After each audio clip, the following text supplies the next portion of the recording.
இதுவரைக்கும் 3 நிருபங்களை நாம் முடித்திருக்கிறோம். யாக்கோபு எழுதின பொதுவான நிருபம், பவுல் தெசலோனிக்கேயருக்கு எழுதின முதல் நிருபம் மற்றும் 2வது நிருபம், 3 நிருபங்களை முடித்திருக்கிறோம். இன்றைக்கு 4வது நிருபத்துக்குள்ளே போகிறோம். இந்த 4வது நிருபத்தை பற்றி பார்க்கும்போது நம்ம அதனுடைய பின்னணியை பார்த்து அதுக்குள்ளே போகிறது இன்னும் சிறந்ததாக இருக்கும்.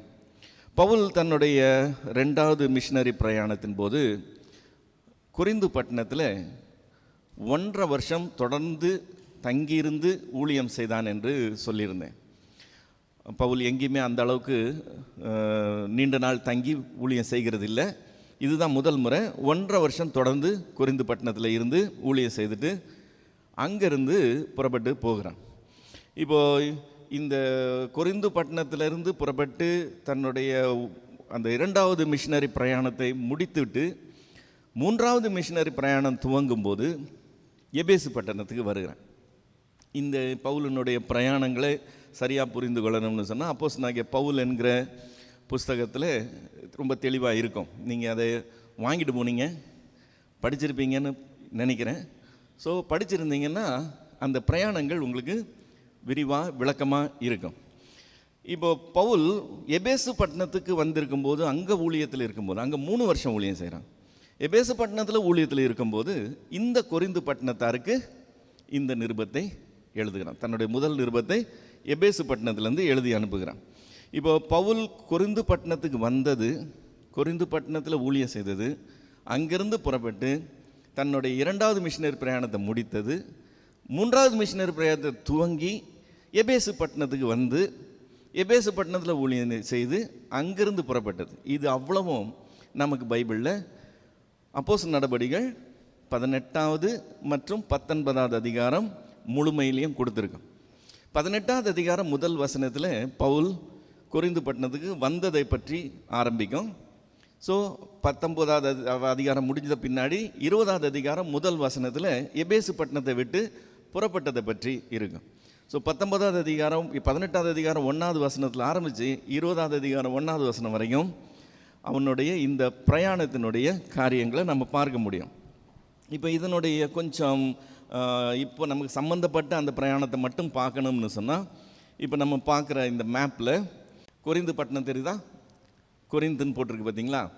இப்போ அவன் கொரிந்துலேருந்து புறப்பட்டு கெங்கிரேயா அப்படிங்கிற கிழக்கில் இருக்கிற அந்த அடுத்த பட்டணத்துக்கு போய் அங்கேருந்து புறப்பட்டு எபேசு பட்டணத்துக்கு வருகிறான்.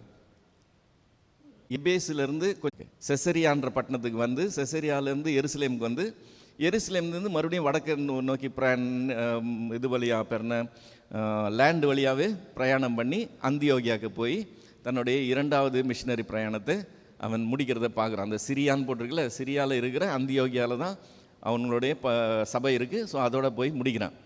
அடுத்த மேப்புக்கு போனோம்னு சொன்னால் அந்தியோகியாவிலேருந்து புறப்பட்டு நிலத்தின் வழியாகவே பிரயாணம் பண்ணி எபேசு பட்டணத்துக்கு வரான். லெஃப்ட் சைடில் இருக்குது பார்த்தீங்களா, எஃபிஷியஸ்ன்னு காமிச்சிருக்குதுல, எபேசு பட்டணத்துக்கு வராங்க. அந்த எபேசு பட்டணத்துக்கு வர்ற வரைக்கும் தான் நம்ம 3வது மிஷனரி பிரயாணத்தை இங்கே பார்க்க போகிறோம். ஸோ இதை மைண்டில் வச்சுக்கோங்க. நம்ம இப்போ இந்த இதுக்குள்ளே போகும்போது என்னென்ன நடக்குதுன்னு சொல்லி பார்ப்போம். இப்போ கொரிந்திலிருந்து அவன் புறப்பட்டு கெங்கிரேயாவுக்கு போகும்போது ஆக்கில்லா பிரிஸ்கில்லா என்கிறவங்க அவனோட சேர்ந்து புறப்பட்டு வராங்க. கெங்கிரேயாவில் வந்து அவன் தலையை சவரம் பண்ணி கொள்ளுகிறான். அங்கேருந்து புறப்பட்டு எபேசு பட்டணத்துக்கு வரான். எபேசு பட்டணத்தில் வரும்போது ஆக்கில்லா பிரிஸ்கில்லா அங்கேயே அவங்களுடைய தொழில் நிமித்தம் அவங்க அங்கேயே தங்கிடுறாங்க. பவுல் மட்டும் புறப்பட்டு செசரியாவுக்கு வந்து எருசலேமுக்கு வந்து எருசலேம்லேருந்து அந்தியோகியாவுக்கு திரும்ப போயிடுறான். இப்போ அந்தியோகியாவுக்கு போயிட்டு சில நாள் கழித்து 3வது மிஷனரி பிரயாணமாக அவன் புறப்பட்டு அந்த தேசங்கள் வழியாக வரான், நாடுகள் வழியாக கடந்து வரான். அப்படி கடந்து வரும்போது இங்கே ஒரு சம்பவம் நடக்குது. என்னென்னா, எகிப்தினுடைய அலெக்சாந்திரியா பட்டணத்தை சார்ந்த அப்போல்லோ என்கிறவன் பவுல் அங்கே இது எபேசு பட்டணத்துக்குள்ள ஆக்கில்லா பிரிஸ்கில்லா விட்டுட்டு வந்தான் பார்த்தீங்களா, அந்த இடத்துக்கு இவன் புறப்பட்டு வரான். யார்? அப்போல்லோ. அப்போல்லோ புறப்பட்டு வந்து எபேசு பட்டணத்தில் ஊழியம் செய்யும்போது ஆக்கில்லா பிரிஸ்கில்லா அவனை தங்களோட சேர்த்து கொண்டு சத்தியத்தை அவனுக்கு முழுமையாக கற்றுக்கொண்டு அங்கேருந்து அவனை கொரிந்து பட்டணத்துக்கு அனுப்புகிறாங்க. அகாயா தேசத்துக்கு லெட்டர் கொடுத்து அனுப்புகிறாங்க, சபை அவனை ஏற்றுக்கொள்ளும்படி. அவன் போய் கொரிந்தில் ஊழியம் செய்கிறான். ஸோ பவுல் எபேசு பட்டணத்துக்கு வரும்போது அப்போல்லோ புறப்பட்டு கொரிந்துக்கு போயாச்சு. பவுல் எபேசு பட்டணத்தில் ஊழியம் செய்து கொண்டிருந்த போது பேர்ன அப்போலோ கொரிந்திலிருந்து திரும்ப எபேசுக்கு பவுலின் இடத்துல திரும்பி வந்துடுறான். வந்து பவுலோடு இருக்கும்போது தான் பவுல் இந்த முதலாவது நிருபத்தை கொரிந்தியருக்கு எழுதுகிறான். இப்போது இந்த கொரிந்து பட்டணம்ங்கிறது இதனுடைய பின்னணியை நம்ம கொஞ்சம் தெரிஞ்சுக்கிட்டோம்னு சொன்னால் எழுதப்படுகிற காரியம் என்னங்கிறது நமக்கு தெரியும். இந்த பட்டணம் கல்வி அறிவில் சிறந்த பட்டணமாக இருந்தது அந்நாட்களில். அது கல்வி அறிவில் சிறந்த பட்டணமாக இருந்ததுனால அந்த மொத்த கிரேக்க நாட்டுக்கு இது ஒரு ஒளின்னு சொல்லப்பட்டது. கிரேக்க நாட்டிற்கான ஒளி அப்படின்னு சொல்லக்கூடிய அளவுக்கு கல்வியில் சிறந்த பட்டணமாய் இந்த கொரிந்து பட்டணம் இருந்துச்சு. அது மட்டும் இல்லை, இங்கே ஏகப்பட்ட வர்த்தகம் நடக்கும். ட்ரேடிங் சென்டராக இருந்துச்சு. பெரிய அளவில் வர்த்தகம் நடக்கிற இடமா இருந்ததுனால செல்வமும் செழிப்பும் குறைவில்லாமல் இருக்கிற ஒரு பட்டணமாக கொரிந்து பட்டணம் இருந்துச்சு. அறிவும் இருக்குது, பணமும் இருக்குது, கூடவே பாவமும் இருந்துச்சு. இங்கே ஒழுக்கக்கேடான காரியங்கள் ரொம்ப சாதாரணமான ஒரு நடவடிக்கையாக காணப்பட்டது. இங்கே இந்த குறிப்பாக சொல்ல போனோம்னா ஓரின சேர்க்கை ரொம்ப அதிகமாக இருந்ததுனால கொரிந்து பட்டணத்துக்கு ஒரு பேர் என்னன்னு சொன்னால் அக்காலத்து பாரிஸ் நகரம்னு சொல்லி, இப்போ பாரிஸ் சிட்டி இருக்கு இல்லையா, அக்காலத்து பாரிஸ் நகரம் என்று சொல்லி அது சொல்லப்படக்கூடிய அளவுக்கு அங்கே இந்த பாலியல் ரீதியான பாவங்கள் பெருகி போய் கிடந்தது. கொரிந்தில் அவங்களுடைய தெய்வங்களில் வீனஸ் அப்படிங்கிற ஒரு தெய்வம் அவங்களுக்கு முக்கியமான தெய்வமாக இருந்தது. இந்த வீனஸ் என்கிற தெய்வம் காடஸ் ஆஃப் லவ், பாலின சேர்க்கைக்குன்னே உள்ள ஒரு தெய்வம். அந்த தெய்வத்துக்கு ஒரு பெரிய குன்றின் மேலே ஒரு பெரிய டெம்பிள் உண்டு. அந்த டெம்பிளில் அரசாங்க சட்டத்திட்டத்தின்படியே 1000 தேவதாசிகள் அந்த பணிகளை செய்வாங்களாம். கோயிலுக்குள்ள பணிகளை செய்கிறது ஆம்பளைங்களில் 1000 தேவதாசிகள். இப்போ இந்த வீனஸ் என்கிற இந்த தெய்வத்தினுடைய இந்த கோயிலை சுற்றி நடைபெற்ற விபச்சாரத்தின் நிமித்தம் இங்கே வர்த்தகத்துக்கு வராங்கல்ல, அந்த வர்த்தகத்துக்கு வர்றவங்க நிறைய பேர் தங்கள் சொத்தையே இழந்துருவாங்களாம். அதனால் not every one can go to கொரிந்துன்னு சொல்கிற ஒரு வழக்க சொல்லும் இருந்துதான். கொரிந்து பட்டணத்துக்கு எல்லாராலையும் போக முடியாதுப்பா அப்படின்னு சொல்லக்கூடிய ஒரு வழக்க சொல் அந்நாட்களில் இருந்தது. இப்படி கல்வியிலையும் செல்வத்திலையும் பாவத்திலையும் திளைத்திருந்த இந்த பட்டணத்தில் பவுலை ஆண்டவர் கொண்டு 1.5 வருஷம் ஊழியத்தில் பயன்படுத்தினார். சொல்லப்போனால் பவுலுக்கிட்ட ஆண்டவர் பேசும்போது, இந்த பட்டணத்தில் எனக்கு அநேகம் பேர் உண்டு, அதனால் நீ தைரியமாக பேசு, ஒருத்தனும் மேலே கை போடுறது இல்லைன்னு சொல்லி அவனை சப்போர்ட் பண்ணி ஆண்டவர் அந்த இடத்துல ஊழியத்தை நிறைவேற்றினார். இப்போ எபேசில் உட்காந்துக்கிட்டு பவுல் அந்த கொரிந்தியருக்கு லெட்டர் எழுதுகிறான். இந்த கடிதம் எழுதுறதுக்கு சில காரணங்கள் இருந்தது. என்னென்னா, இப்போ அப்போல்லோ அங்கேருந்து வந்தது போல் இன்னும் கொஞ்சம் பேர் அங்கேருந்து வந்திருக்கிறாங்க. பவுலுக்கு சில தகவல்கள் கிடைக்குது, கொரிந்து பட்டணத்தினுடைய சூழ்நிலையை பற்றி, அங்கே என்னென்ன நடக்குதுன்ற சில தகவல்கள் கிடைக்குது. அந்த தகவல்கள் இவனை அதிகமாக பாதிக்குது. அந்த கவலையின் நிமித்தம் அவங்களுக்கு சில காரியங்களை சொல்லணுங்கிறதுக்காக இந்த நிருபத்தை எழுதுகிறான். நம்ம ஒரு லிஸ்ட்டு போட்டோம்னு சொன்னாக்க 1 கொரிந்தியர் 1ஆம் அதிகாரம் 12-13 வசனங்களின்படி கொரிந்து பட்டணத்தில் அவங்க மத்தியில் பேதங்கள் இருந்தது அப்படின்னு சொல்லி பார்க்குறோம். அந்த பேதங்கள் இருந்ததுனால அதுக்கு எதிராக பேசுகிறதுக்காக இதை எழுதுகிறான். 1 கொரிந்தியர் 5ஆம் அதிகாரத்தை பார்த்தோம்னா முதல் 13 வசனத்தில் அவங்க மத்தியில் விபச்சாரம் இருந்தது. அந்த விபச்சாரத்தை கண்டித்து செய்கிறது பதிலாக சபை அதை கண்டுக்காமல் இருந்தது. அதனால் இந்த லெட்டரை எழுதுகிறான். 6ஆம் அதிகாரம் முதல் 8 வசனத்தை பார்த்தோம்னு சொன்னால் கொரிந்தியர் மத்தியில் வழக்குகள் இருந்தது. ஒருத்தர் மேலே ஒருத்தர் நீதிமன்றத்தின் மேலே போய் வழக்காடுகிறவர்களாக இருந்தாங்க. வழக்குகள் இருந்தது, அதை எதிர்த்து எழுதினான். தென் 7ஆவது அதிகாரத்துக்கு வந்தோம்னா முதல் வசனத்திலேயே கொரிந்து பட்டணத்தார் பவுலுக்கு லெட்டர் அனுப்பிச்சிருக்கிறாங்க. எங்களுக்கு சில காரியங்களில் டவுட் இருக்குது, சில எக்ஸ்ப்ளனேஷன்ஸ் வேணும்னு சொல்லி அவங்க கேட்டிருக்காங்க.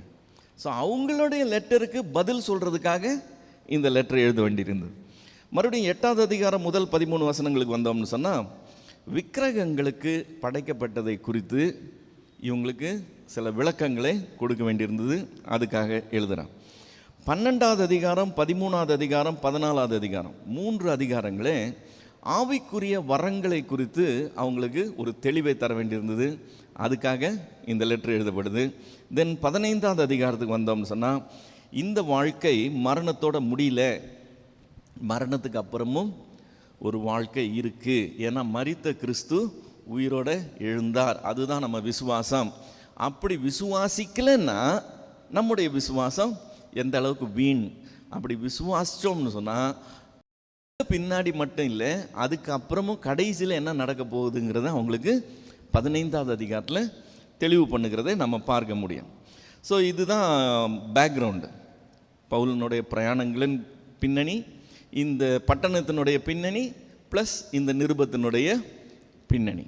இப்போ இந்த நிருபத்தினுடைய முதல் அதிகாரத்தின் முதல் வசனத்துக்கு வந்தோம்னா, 1 கொரிந்தியர் 1வது அதிகாரம் 1வது வசனம், தேவனுடைய சித்தத்தினாலே இயேசு கிறிஸ்துவின் அப்போஸ்தலனாகும்படி அழைக்கப்பட்டவனாகிய பவுலும் சகோதரனாகிய சொஸ்தனேயும் அப்படின்னு இருக்கு. இப்போது இங்கே ஆரம்பிக்கும் போதே தன்னை அப்போஸ்தலன் என்று சொல்லியும், கூட இருக்கிறவனே சகோதரன் என்று சொல்லியும் சொல்லுகிறான். இப்போ 2 பேருமே ஆண்டவருடைய பிள்ளைங்க தான். ஆனால் இதுலேயே டிஃப்ரென்ஸ் இருக்குதுன்னு காமிக்கிறான். நான் அப்போஸ்தலன், அவன் ஆர்டினரி சகோதரன் சொல்லி டிஃப்ரென்ஸ் காமிக்கிறான். இந்த சொஸ்தனேயை பற்றி நம்ம பார்க்கணும்னு சொன்னால், பவுல் கொரிந்து பட்டணத்தில் ஊழியம் செய்தப்போ இந்த சொஸ்தனேயு அங்கே ஜெப ஆலயத்துக்கு தலைவனாக இருந்தவன். தலைவனாக இருந்து பவுலுக்கு எதிர்த்து செயல்பட்டவன். பவுல் அங்கே ஊழியம் செய்யும்போது பவுலுக்கு எதிர்த்து செயல்பட்ட அந்த ஆள் இன்னைக்கு ரட்சிக்கப்பட்டு பவுலுக்கு ஊழியத்தில் ஒரு கூட்டாளியாய் உட்கார்ந்துருக்கிறத நம்ம பார்க்கிறோம். இந்த நிருபம் எழுதும்போது பவுலும் நான் எழுதுகிறேன், சொஸ்தனேயும் எழுதுறான்னு சொல்லி அந்த பட்டணத்துக்கு லெட்டர் போகுது.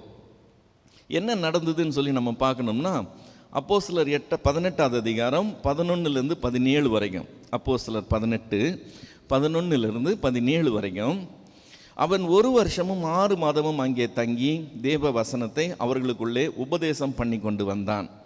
கல்லியோன் என்பவன் அகாயா நாட்டுக்கு அதிபதியான போது யூதர்கள் ஒருமனப்பட்டு பவுலுக்கு விரோதமாய் எழும்பி அவனை நியாயாசனத்துக்கு முன்பாக கொண்டு போய், இவன் வேத பிரமாணத்துக்கு விகற்பமாய் தேவனை சேவிக்கும்படி மனுஷருக்கு போதிக்கிறான் என்றார்கள். பவுல் பேசுவதற்கு எத்தனைப்படுகையில் கல்லியோன் யூதர்களை நோக்கி, யூதர்களே, இது ஒரு அநியாயமாய் அல்லது பொல்லாத நடக்கையாய் இருக்குமே, ஆனால் நான் உங்களுக்கு பொறுமையாய் செவி கொடுப்பது நியாயமாய் இருக்கும். இது சொற்களுக்கும் நாமங்களுக்கும் உங்கள் வேதத்துக்கும் அடுத்த தர்க்கமானபடினால் இப்படிப்பட்டவைகளை குறித்து விசாரணை செய்ய எனக்கு மனதில்லை, நீங்களே பார்த்து கொள்ளுங்கள் என்று சொல்லி அவர்களை நியாயாசனத்தினின்று துரத்தி விட்டான். அப்பொழுது கிரேக்கர் எல்லாரும் ஜபாலய தலைவனாகிய சொஸ்தனேயை பிடித்து நியாயாசனத்துக்கு முன்பாக அடித்தார்கள். அவைகளில் ஒன்றை குறித்தும் கல்லியோன் கவலைப்படவில்லை அப்படின்னு சொல்லி, இப்போ கல்லியோன் முன்னாடி பவுலை கொண்டு போய் நிறுத்தி இவங்க குற்றச்சாட்டு வைக்கிறாங்க. அந்த குற்றச்சாட்டு ரோம சட்டத்திட்டத்தின்படியோ அல்லது சட்ட ஒழுங்கை பற்றியோ இல்லாமல் மத சம்பந்தப்பட்ட காரியமாக இருக்கிறதுனால கல்லியோன் ஒரு பொசிஷன் எடுத்துக்கிறான். என்னென்னு, இது என் ஜூரிஸ்டிக்ஷனே கிடையாது, இதை டிசைட் பண்ணுறதுக்கு நான் இல்லை, இது என் வேலை கிடையாது, அனுப்புவாங்கடான்னு துரத்தி விட்டுறான். அவன் துரத்தி விட்ட உடனே கிரேக்கர்கள் எல்லாரும் ஏற்கனவே பவுலுடைய சப்போர்ட்டர்ஸாக இருக்கிறாங்க. அவங்க என்ன செய்கிறாங்க, இங்கே இந்த குற்றச்சாட்டின சொஸ்தனேயை பிடிச்சி அடித்தாங்கன்னு சொல்லி இந்த இடத்துல சொல்லியிருக்கு. இந்த சொஸ்தனேயை தான் இன்றைக்கி ரட்சிக்கப்பட்டு பவுலோட உட்கார்ந்துருக்கிறான். இப்போ அப்போஸ்தலனாகிய நானும் சகோதரனாகிய சொஸ்தனேயும் என்ன சொல்கிறோம், 2வது 3வது வசனங்களில் 1 கொரிந்தியர் 1 2 3, கொரிந்துவிலே கிறிஸ்து இயேசுக்குள் பரிசுத்தமாக்கப்பட்டவர்களாயும் பரிசுத்தவான்களாகும்படி அழைக்கப்பட்டவர்களுமாய் இருக்கிற தேவனுடைய சபைக்கும் எங்களுக்கும் தங்களுக்கும் ஆண்டவராய் இருக்கிற நம்முடைய கர்த்தராகிய இயேசு கிறிஸ்துவின் நாமத்தை எங்கும் தொழுது கொள்ளுகிற அனைவருக்கும் எழுதுகிறதாவது, நம்முடைய பிதாவாகிய தேவனாலும் கர்த்தராகிய இயேசு கிறிஸ்துவினாலும் உங்களுக்கு கிருபையும் சமாதானமும் உண்டாவதாக. இப்போ பவுல் கொரிந்தில் இந்த சபையை ஸ்தாபிச்சிருக்கிறான். இப்போ அந்த சபைக்கு எழுதுகிறான். அந்த சபைக்கு எழுதும்போது நான் ஸ்தாபித்த என்னுடைய சபைன்னு சொல்லியிருந்தாலும் தப்பு இருக்காது. இப்போ ஒரு ஊழியத்தை ஸ்தாபிக்கிறாங்கன்னு வச்சுக்கோங்களேன், அந்த ஊழியக்காரர் அந்த ஊழியத்தை பற்றி சொல்லும்போது என்னன்னு சொல்லுவார்? அது என் சபைன்னு தான் சொல்லுவாங்க, தேவனுடைய சபைன்னு சொல்ல மாட்டாங்க. பவுல் அதை தன்னுடையதுன்னு சொந்தம் கொண்டாடாமல் இது தேவனுடைய சபை என்று சொல்லி சொல்கிறார். அது மட்டும் இல்லை, இந்த லெட்டரு அந்த தேவனுடைய சபைக்கு மட்டும் இல்லையா, இயேசு கிறிஸ்துவினால் அழைக்கப்பட்ட மற்ற எல்லாருக்கும் இது எழுதுகிற ஒரு லெட்டர்னு சொல்லுகிறான். நம்முடைய கர்த்தராகிய இயேசு கிறிஸ்துவின் நாமத்தை எங்கும் தொழுது கொள்ளுகிற அனைவருக்கும் எழுதுகிறதாவதுன்னு சொல்லுகிறான். 4லேருந்து 6 வரைக்கும் வந்தோம்னு சொன்னால் இந்த சபைக்கு தேவன் அளித்த கிருபைகளை குறித்து அவன் சந்தோஷப்படுகிறான்.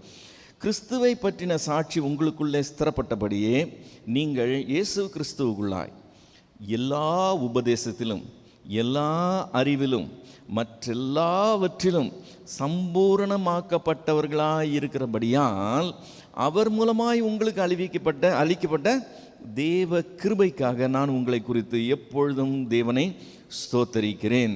ஸோ தேவ கிருபையினால அந்த சபைக்கு எல்லா அறிவும் எல்லா உபதேசமும் இன்னும் மற்ற காரியங்கள்லையும் குறைவில்லாமல் சம்பூரணமாய் கர்த்தர் அவங்கள நடத்தியிருக்கிறாருன்னு சொல்லி சந்தோஷப்பட்டு அதுக்காக தேவனை துதிக்கிறேன்னு சொல்லுகிறான். 7வது வசனம், அப்படியே நீங்கள் யாதொரு வரத்திலும் குறைவில்லாதவர்களாய் நம்முடைய கர்த்தராகிய இயேசு கிறிஸ்து வெளிப்படுவதற்கு காத்திருக்கிறீர்கள். கொரிந்து சபையில் வரங்களுக்கு பஞ்சமே கிடையாது. எல்லா வரத்திலையும் எப்படி இருக்கிறாங்களா, யாதொரு வரத்திலும் குறைவில்லாதவர்களாக இருக்கிறாங்க. இப்போது சபையில் 1 அல்லது 2 வரம் காணப்பட்டுச்சுன்னா அந்த சபையை கையில் பிடிக்க முடியாது. அந்த வரத்தை கொண்டு என்ன செய்ய ட்ரை பண்ணுவாங்க?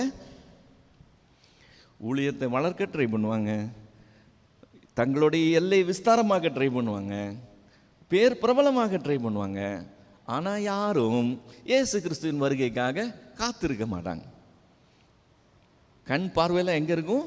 இந்த வரத்தை கொண்டு இங்கே என்னென்ன செய்ய போகிறோம்ங்கிறதுல தான் கான்சன்ட்ரேஷன் ஃபுல்லாக இருக்கும். ஆனால் இந்த சபையில் வரங்களுக்கு பஞ்சமே இல்லையா. அந்த வரங்களெல்லாம் பெற்றவங்க என்ன செய்கிறாங்களா, யாதொரு வரத்திலும் குறைவில்லாதவர்களாய் நம்முடைய கர்த்தராகிய இயேசு கிறிஸ்து வெளிப்படுகிறதுக்காக காத்திருக்கிறாங்க. இந்த காம்பினேஷன் நார்மலாக இருக்காது, அது அங்கே இருக்குதுன்றதை காண்பிக்கிறேன். அவங்க அப்படிப்பட்டவங்களாக இருக்கிறாங்களாம். இப்போ எந்த வரத்திலும் குறைவில்லாமல் கர்த்தருக்காக காத்திருக்கிறவங்கள பற்றி சொல்லிட்டு 8வது 9வது வசனத்தில் நம்முடைய கர்த்தராகிய இயேசு கிறிஸ்துவின் நாளிலே நீங்கள் குற்றஞ்சாட்டப்படாதவர்களாக இருக்கும்படி முடிவு பரியந்தம் அவர் உங்களை ஸ்திரப்படுத்துவார். தம்முடைய குமாரனும் நம்முடைய கர்த்தராகிய இயேசு கிறிஸ்துவனுடனே ஐக்கியமாக இருக்கிறதற்கு உங்களை அழைத்த தேவன் உண்மை உள்ளவர் அப்படின்னு சொல்லுகிறான். இப்போ அவர் வருகைக்காக நீங்கள் காத்திருக்கிறீங்க. அந்த வருகையின் போது நீங்கள் என்ன ஆகக்கூடாது? குற்றம் சாட்டப்படாதவர்களாக காணப்படணும். உங்களை அழைச்ச தேவன் அதை செய்கிறதுக்கு உண்மை உள்ளவர். உங்களை அழைச்ச தேவன் எதுக்கு அழைச்சிருக்கிறாரா? அழைச்ச தேவன் எதுக்கு அழைத்திருக்கிறாரா? கர்த்தராகிய இயேசு கிறிஸ்துவுடனே ஐக்கியமாக இருக்கிறதற்காக தான் பிதாவாகிய தேவன் உங்களை அழைத்திருக்கிறார். இப்போ இது இனிஷியலாக அவங்களுக்கு என்ன சொல்கிறது, ஒரு க்ரீட்டிங்ஸ் மாதிரி, என்ன சொல்கிறது, ஒரு சின்ன இன்ட்ரடக்ஷன் மாதிரி, ஒரு சின்ன க்ரீட்டிங்ஸ் மாதிரி அந்த லெட்டரில், அவ்வளோதான். நல மாதிரி ஆவல் நம்ம எழுதுறது மாதிரி அந்த ஒரு சின்ன. இப்போ தான் சப்ஜெக்டுக்குள்ளே போகிறான். 10வது வசனத்திலேருந்து 17வது வசனம் வரைக்கும் ஒரே காரியத்தை பற்றி பேசுகிறான். இதுதான் ஃபஸ்ட்டு ப்ராப்ளம். என்ன ப்ராப்ளம்? 10வது வசனம், சகோதரரே நீங்கள் எல்லாரும் ஒரே காரியத்தை பேசவும் பிரிவினை இல்லாமல் ஏக மனதும் ஏக யோசனையும் உள்ளவர்களாய் சீர் பொருந்தி இருக்கவும் வேண்டும் என்று நம்முடைய கர்த்தராகிய இயேசு கிறிஸ்துவின் நாமத்தினாலே உங்களுக்கு புத்தி சொல்லுகிறேன். சீர் பொருந்தணும்னா என்ன அர்த்தம்? அங்கே சீர் இல்லை, சீர் கெட்டு போயிருக்குது. எதனால்? அவங்களுக்குள்ள ஏக மனது இல்லை, அவங்களுக்குள்ள பிரிவினைகள் காணப்படுது. பிரிவினைகள் இல்லாமல் ஏக மனது ஏக யோசனை உள்ளவர்களாக பொருந்தி இருக்கணும்னு சொல்லி புத்தி சொல்லுகிறேன்னு சொல்லிட்டு, ஏனெனில் சகோதரரே உங்களுக்குள்ளே நம்பர் 1 வாக்கு தத்தங்கள் உண்டு என்று எனக்கு ரிப்போர்ட்ஸ் வந்திருக்கு. ரிப்போர்ட் கொண்டு வந்தது யார்? குலோபியாவில் வீட்டாரால் உங்களை குறித்து எனக்கு அறிவிக்கப்பட்டது. இந்த குலோபேயாள் அப்படிங்கிறவ அந்த பட்டணத்திலேருந்து இங்கே எபேசுக்கு பவுலுடைய இருக்கிற இடத்துக்கு வந்திருக்கிறார். கொரிந்திலிருந்து வந்த இந்த ஃபேமிலி அங்கே என்ன நடந்ததுன்றதை இங்கே சொல்லும்போது அவங்கள கோட் பண்ணிய சொன்னான். அவங்க உங்களை பற்றி இப்படி சொன்னாங்கன்னு கோட் பண்ணிய சொல்லுகிறான். அங்கே என்ன நடக்குதான், உங்களில் சிலர் நான் பவுலை சேர்ந்தவன் என்றும், நான் அப்பல்லோவை சேர்ந்தவன் என்றும், நான் கேபாவை சேர்ந்தவன் என்றும், நான் கிறிஸ்துவை சேர்ந்தவன் என்றும் சொல்லுகிறபடியால் நான் இப்படி சொல்லுகிறேன் அப்படின்னு சொல்லுகிறேன். இப்போ பவுல்ன்ற நேம் வருது, பவுலுக்கு அப்புறம் யார் நேம் வருது? அப்பல்லோங்கிற நேம் வருது.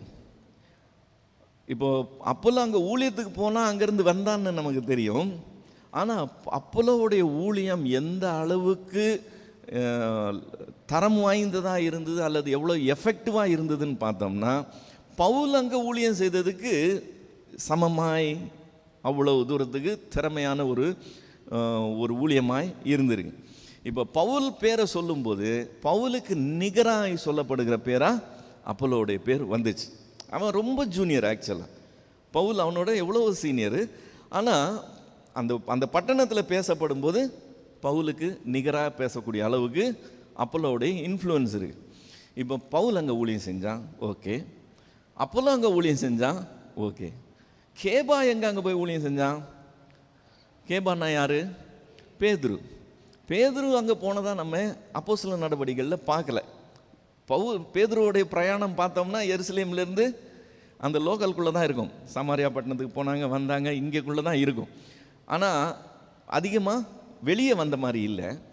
இப்போ கொரிந்து பட்டணத்தில் இருக்கிறவங்க பேதுருவினுடைய பேரையும் பவுல் அப்பல்லோவோட சேர்த்து சொல்லும்போது அங்கே போய் ஊழியம் செஞ்ச பவுலும் அப்பல்லோவும் கூடவே கேபா பேர் வர்றதுனால அநேகமாய் பேதுருவும் இப்படி பிரயாணப்பட்டு கொரிந்துவுக்கும் போயிருக்கலாம் என்று சொல்லி நாம் ஒரு ஐடியா பண்ணிக்கிறோம்.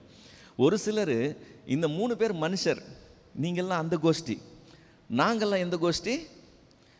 கிறிஸ்துவை சேர்ந்தவங்க, நாங்கள் ஸ்ட்ரைட்டாக அங்கே போயிடுறோம்னு சொல்லி அப்படி ஒரு சாரார் இருக்கிறாங்க. ஸோ உங்களுக்குள்ளே பேதங்கள் உண்டாயிருக்குன்னு சொல்லும்போது உங்களுக்குள்ளே கோஷ்டிகள் இருக்குது. இப்போ இந்த கோஷ்டிகள் ஒன்றோட ஒன்று மோதிக்கிட்டு இருக்கு. நாங்கள் இவனை சேர்ந்தவன், நாங்கள் அவனை சேர்ந்தவன் சொல்லி சண்டை போட்டுக்கிட்டு இருக்கிறாங்க.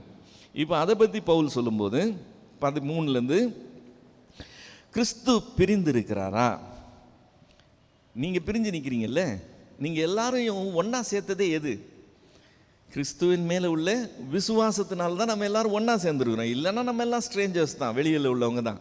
இன்றைக்கி சகோதரராய் ஒரு ஐக்கியமாக வந்ததுக்கு காரணமே ஒன்று தான். என்னன்னா, கிறிஸ்துவின் மூலமாக தேவனுக்கு நம்ம பிள்ளைகளாக ஆனதுனால நாம் அவர் அப்பான்னு கூப்பிட்றதுனால நம்ம எல்லாம் பிள்ளைங்களாக இருக்கிறோம்.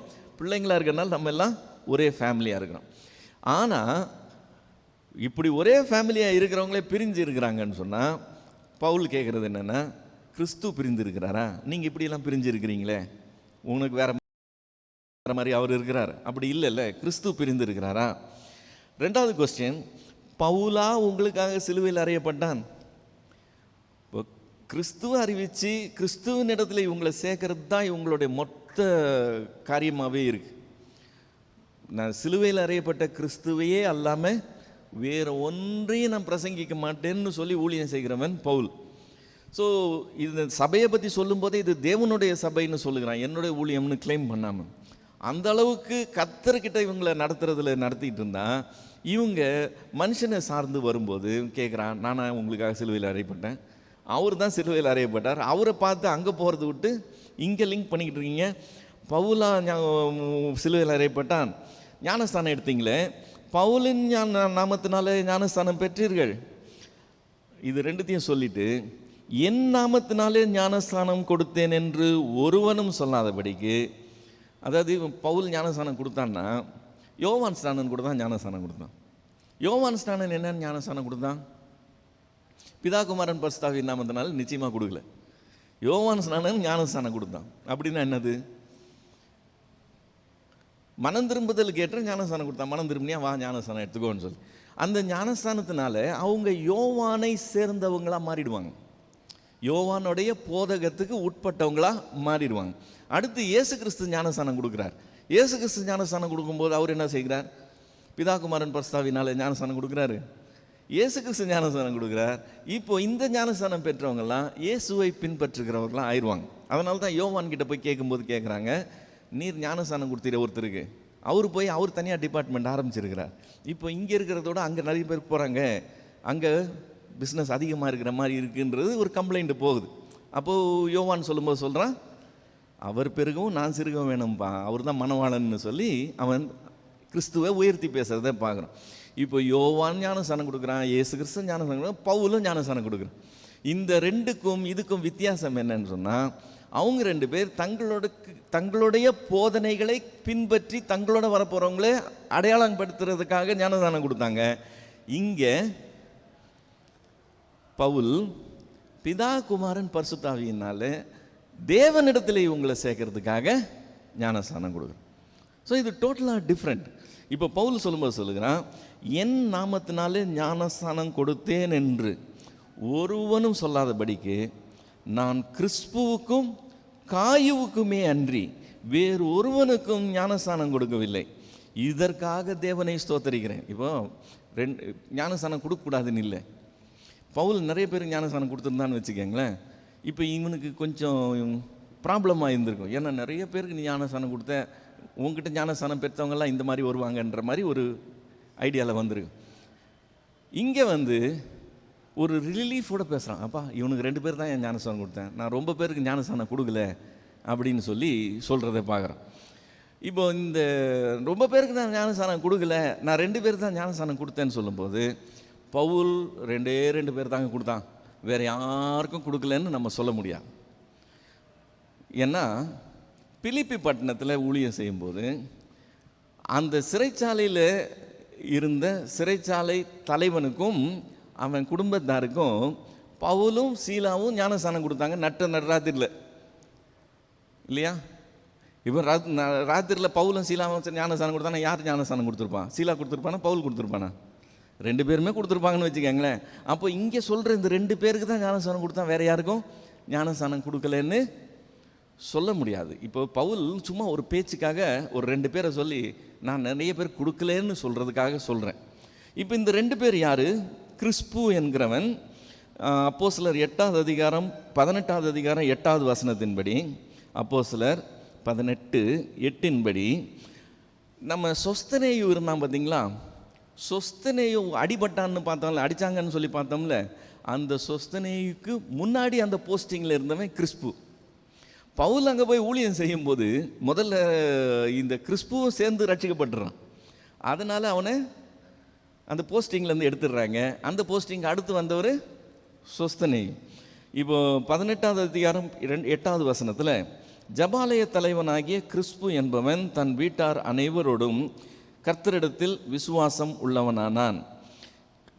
கொரிந்தியரில் உள்ள அநேகரும் சுவிசேஷத்தை கேட்டு விசுவாசித்து ஞானஸ்தானம் பெற்றார்கள்.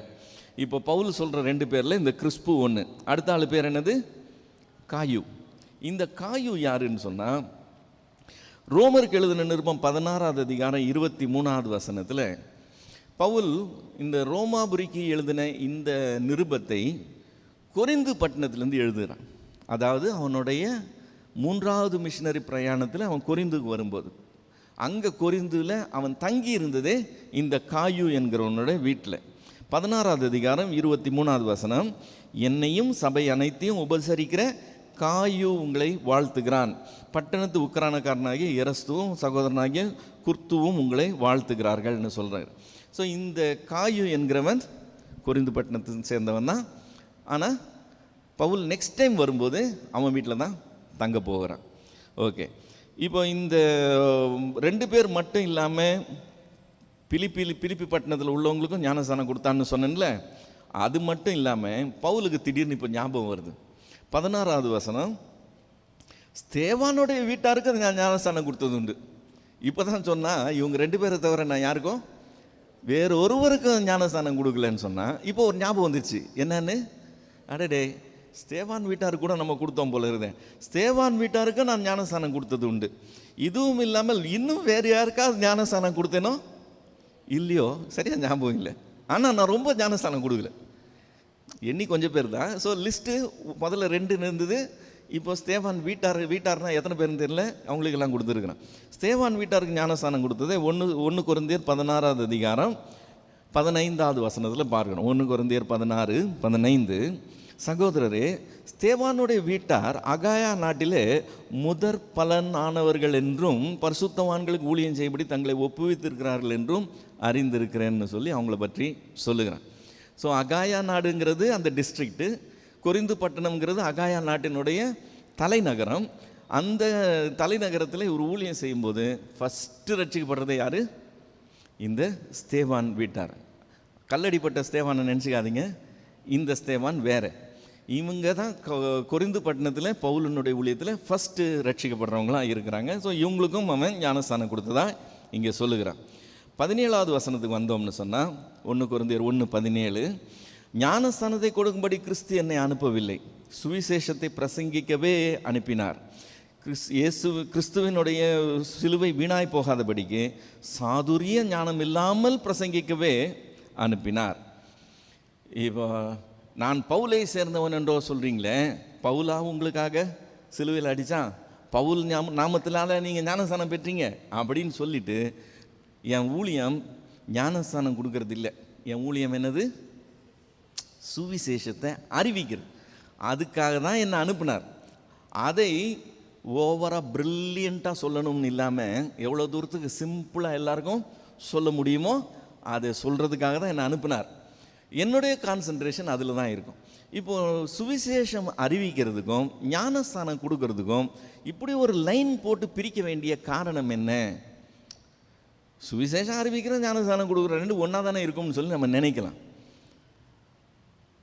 இப்போ நார்மலாக சுவிசேஷம் அறிவிக்கிறவங்க மாஸ்க் பேசுவாங்க, அடுத்து ஞானஸ்தானம் எடுக்கிறவங்கள ஹேண்டில் பண்ணுறவங்க அந்த லோக்கலில் இருக்கிற திருச்சபையை சார்ந்த ஊழியர்களாக இருக்கும். இப்போது மாஸுக்கு பேசினவங்களுக்கு எத்தனை பேருக்கு இந்த சத்தியம் ரீச் ஆச்சுன்னு ஒரு இது இருக்காது, ஒரு ஐடியா இருக்காது. எல்லாருக்கும் சொன்னோம், எல்லாரும் புரிஞ்ச மாதிரி கேட்டாங்க, அவ்வளோதான். எத்தனை பேருக்கு இருதயத்தில் தொட்டப்பட்டது, எத்தனை பேருக்கு அது மாற்றத்தை கொண்டு வந்ததுன்னு தெரியாது. இவங்களுக்கு தெரியறதுக்கு வாய்ப்பே கிடையாது. பரலோகத்துக்கு போகும்போது வேணால் தெரியலாம், ஐயா அந்த மீட்டிங்கில் இந்த மீட்டிங்கில் எல்லாம் சொல்லும்போது நம்ம அங்கே பார்த்து தெரிஞ்சுக்கலாம். இங்கே தெரியாது, நம்மளுடைய ஊழியத்தின் விளைவு என்னன்னு தெரியாது. ஆனால் ஞானஸ்தானம் கொடுக்குறவங்களுக்கு நம்பர் தெரியும். 10 பேரா, 15 பேரா, 100 பேரா, 150 பேரா என்னங்கிறது இவங்களுக்கு நம்பர் தெரியும், அவங்களுக்கு நம்பரே தெரியாது. பவுல் சொல்லுகிறான், என்னுடைய வேலை சொல்கிறது, அறிவிக்கிறது, அதை சாதுரியம் இல்லாமல் அறிவிக்கணுங்கிறது என்னுடைய காரியம். இது செய்கிறது என்னுடைய வேலை இல்லை. ஆனால் இதுவும் நான் செஞ்சுருக்கிறேன், இல்லைன்னு சொல்ல, இது என்னுடைய வேலை இல்லை. இப்போ ஊழியம்னு சொல்லி ஆரம்பித்தா என்னுடைய ஊழியம் எதுன்னு தெரிஞ்சிருக்கணும், அதில் நிலையாக நிற்கணும், எல்லா பக்கமும் ஓடி திரியக்கூடாது. என்னை எதுக்காக அழைச்சிருக்கிறார், என்கிட்ட என்ன ஊழியம் கொடுத்துருக்கிறார், அதுதான் காரியமாக இருக்கணும், அதில் ஸ்டெடியாக இருக்கணும். பவுலை பார்த்து அதை கற்றுக்கொள்ளலாம். அதுக்கு அவ்வளோ ஒன்றும் வித்தியாசம் கிடையாது. ஆனால் அவன் இதுலேயே கோடு போட்டுக்கிறான், என்ன இதுக்கு தான் அனுப்பிச்சிருக்கார், நான் இது தான் செய்வேன்னு சொல்லி. 18வது வசனத்துக்கு வந்தோம்னா இது ரொம்ப ஃபேமஸான வசனம், அடிக்கடி நம்ம யூஸ் பண்ணுற வசனம். 1 கொரிந்தியர் 1:18, சிலுவையை பற்றிய உபதேசம் கெட்டு போகிறவர்களுக்கு பைத்தியமாய் இருக்கிறது, ரட்சிக்கப்படுகிற நமக்கோ அது தேவ பலனாய் இருக்கிறது. சிலுவையை பற்றிய உபதேசம்னு சொன்னோடனே குட் ஃப்ரைடே அன்னைக்கு சிலுவை தியானம் என்று சொல்லி எல்லாரையும் அழ வைக்கிறதுல இறங்கிடுறாங்க பார்த்தீங்களா. அது சிலுவையை பற்றின உபதேசம் இல்லை. அந்த சிலுவை பாடுகள் என்னப்பா இருக்கும், அது எப்படி இருக்கும்னு சொல்லி அன்னைக்கு முந்தின நாள் அடிக்க ஆரம்பித்ததில் இருந்து, அடுத்த நாள் ரோமர்கள் அடித்ததில் இருந்து, சிலுவையில் கொண்டு போய் அடித்ததில் இருந்து, சிலுவையில் தொங்கும்போது ஃபிசிக்கலாக என்னென்னலாம் பாதிப்பு வரும்லாம் சொல்லி கடைசியில் போகிறவங்கெல்லாம் கனத்த இருதயத்தோடு போகக்கூடிய அளவுக்கு ஒரு பெரிய ஒரு 3 டைமென்ஷனலாக ஒரு டிஸ்கிரிப்ஷனை கொடுத்து கொண்டு வராங்கல்ல. அது சிலுவையை பற்றின உபதேசம் இல்லை. சிலுவையை பற்றின உபதேசம்னு சொல்லும்போது என்னன்னா, நாம் பாவங்களுக்கு செத்து நீதிக்கு பிழைக்கும்படி அவர் தாமே நம்முடைய பாவங்களை தம்முடைய சரீரத்தில் சிலுவையில் சுமந்து தீர்த்தார். அவருடைய அந்த தழும்புகளால் நீங்கள் நான் யாராக இருந்தாலும் குணமாக முடியும். இது என்ன உபதேசம்? இதுதான் சிலுவையின் உபதேசம். ஒரு விடுதலை கிறிஸ்துவினால் தான் கிடைக்கும். அந்த விடுதலையை கிறிஸ்து சிலுவையில் சம்பாதித்தார் அப்படிங்கிறது தான் சிலுவையை பற்றின உபதேசம். இப்போ இந்த சிலுவையை பற்றின உபதேசத்தை நம்ம சொல்லும்போது ரிசீவ் பண்ணுறவங்க ரெண்டு விதமான பீப்புள் ரிசீவ் பண்ணுவாங்க. ஒரு விதமான பீப்புள் கெட்டு போகிறவங்களாக இருப்பாங்க, ஒரு விதமான பீப்புள் ரட்சிக்கப்படுறவங்களாக இருப்பாங்க. இந்த கெட்டு போகிறவங்களா இருக்கிறதுக்கு காரணம் என்னென்னா, அவங்களுக்கு இந்த சிலுவையை பற்றின உபதேசம் பைத்தியமாய் தோன்றுமா, ஒன்றும் டேலி ஆக மாட்டேங்குது, என்ன உளர்றாங்கன்ற மாதிரி பைத்தியமாய் தோன்றுமா.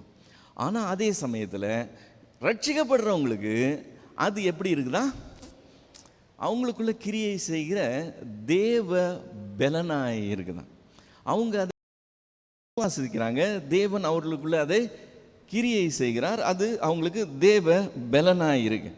இப்போ இந்த சிலுவை மூலமாக தான் ரட்சிப்பு வருதுங்கிறது இவங்களுக்கு நம்புறதுக்கு கஷ்டமாக இருக்குல்ல. அதுக்கு காரணங்கள் இருக்கு. ஏன்னா இப்போ ஒரு கதை, ஒரு திரைப்படம்னு வச்சுக்கோமே. திரைப்படத்தில் ஹீரோ முதல்ல அடி வாங்கலாம், நடுவில் அடி வாங்கலாம், கடைசியில் கிளைமேக்ஸ் வரும்போது அடிபட்டு சாகக்கூடாது, அவர் தான் எல்லாரையும் அடிக்கணும் இல்லையா? எப்போவுமே முடியும் போது ஜெயத்தோட முடிகிறது தான் கதை. நார்மலாக ஒரு கதாநாயகன் சொன்னால் அந்த கதையினுடைய கதாநாயகன் ஜெயிச்சு போராட்டத்தில் வெற்றி பெற்று மேலே வரணும். இப்போ கதாநாயகன் செத்து போகிறதா போய் முடியுதுன்னு சொன்னால் அந்த கதையை யாரும் ஏற்றுக்கொள்கிறதுக்கு ரெடியாகவே இருக்க மாட்டாங்க இல்லை. இப்போ இயேசு கிறிஸ்து ஒரு மத தலைவர்னு சொன்னால் அந்த மத தலைவர் செத்து போகிறத போய் ஒரு மதமாக நீங்கள் கொண்டு வந்து ஒரு மார்க்கமாக நீங்கள் இன்ட்ரடியூஸ் பண்ணிங்கன்னா, அப்படி செத்து போகிற ஒரு பின்னாடி எத்தனை பேர் வர்றதுக்கு ரெடியாக இருப்பாங்க? சிலுவை மரணம் நிறைய பேருக்கு பைத்தியமாய் தோன்றுகிற காரியம் என்னன்னு சொன்னால், அதை எப்படி வெற்றின்னு சொல்ல முடியுங்கிறது தான். இதில் தான் தேவ ஞானம் விளங்குது. குட் ஃப்ரைடேயோட ஸ்டோரி க்ளோஸ் ஆகலை, ஸ்டோரி ஈஸ்டர் சண்டேயோட க்ளோஸ் ஆகுது. அவர் 3ஆம் நாளில் உயிர் தெழுந்ததுனால வெள்ளிக்கிழமை அவர் மரித்தது வெற்றி. 3ஆம் நாளில் உயிர் தெழலைன்னு வச்சுக்கோங்க, இயேசு கிறிஸ்து மரித்த இயேசு உயிர் தெழலைன்னா எல்லாம் க்ளோஸ், ஓவர். உங்கள் விசுவாசமும் விருதா, எங்கள் பிரசங்கமும் விருதா, எல்லாத்தையும் மூடிட்டு போயிட்டே இருக்கலாம். ஆனால் குட் ஃப்ரைடேக்கு அடுத்து என்ன வருது? ஈஸ்டர் சண்டே வருது. இப்போது இவங்களுக்கு பைத்தியமாக தோன்றது காரணம் என்னென்னா, இவங்க இவ்வுலகத்தில் போய் முடிஞ்சதோடு பார்க்குறாங்க, அதுக்கு அப்புறம் ஒரு வாழ்க்கை இருக்குது, கிறிஸ்து உயிரோடு எழுந்தாருங்கிறது அவங்க கவனிக்க தவறி போயிடுறாங்க. அதனால் அவங்களுக்கு அது பைத்தியமாய் தோன்றுது. இப்போ மரித்த கிறிஸ்து உயிரோட எழுந்தார் என்று சொல்லி அதை சிலுவையில் வெற்றி சிறந்தார் என்று சொல்லி எடுத்துக்கொள்ளும் போது இவங்களுக்கு ரட்சிப்படைகிறதுக்கு அது பலன் செய்கிற ஒரு காரியமாக இருக்குது. தேவன் அந்த பலனை அவங்களுக்கு கொடுக்குறார். அதுக்கப்புறம் இந்த ஞானம் இருக்குல்ல, இந்த தேவ ஞானம் இது அப்படி செஞ்சது நிறைய பேருக்கு அது பைத்தியமாக தோணலாம். ஆனால் அதில் தான் தேவ ஞானம் விளங்குதுன்னு சொன்னல. அந்த தேவ ஞானத்தை பற்றி பேசும்போது 19-20 வசனங்கள் இப்படி சொல்லுகிறான். 1 கொரிந்தியர் 1:19-20. அந்தபடி ஞானிகளுடைய ஞானத்தை நான் அழித்து புத்திசாலிகளுடைய புத்தியை அவமாக்குவேன் என்று எழுதியிருக்கிறது. ஞானி எங்கே? வேதபாரகன் எங்கே? இந்த பிரபஞ்சத்தின் தர்க்க சாஸ்திரி எங்கே? இவ்வுலகத்தின் ஞானத்தை தேவன் பைத்தியமாக்கவில்லையா அப்படின்னு சொல்லி கேட்குறான். இது ஒரு தீர்க்க தரிசனத்தின் நிறைவேறுதல். ஏசாயா தீர்க்க தரிசன புஸ்தகம் 29ஆவது அதிகாரம் 14ஆவது வசனம். ஏசாயா 29:14. ஆதலால் இதோ நான் அற்புதமும் ஆச்சரியமுமான பிரகாரமாய் இந்த ஜனங்களுக்குள்ளே ஒரு அதிசயத்தை செய்வேன். அவர்களுடைய ஞானிகளின் ஞானம் கெட்டு அவர்களுடைய விவேகம் மறைந்து போகும் என்று ஆண்டவர் சொல்லுகிறார்னு சொன்னார். காலங்காலமாய் கிறிஸ்து வரப்போகிறார் என்று யாருக்கெல்லாம் தெரியும்? எல்லா யூதர்களுக்கும் தெரியும்.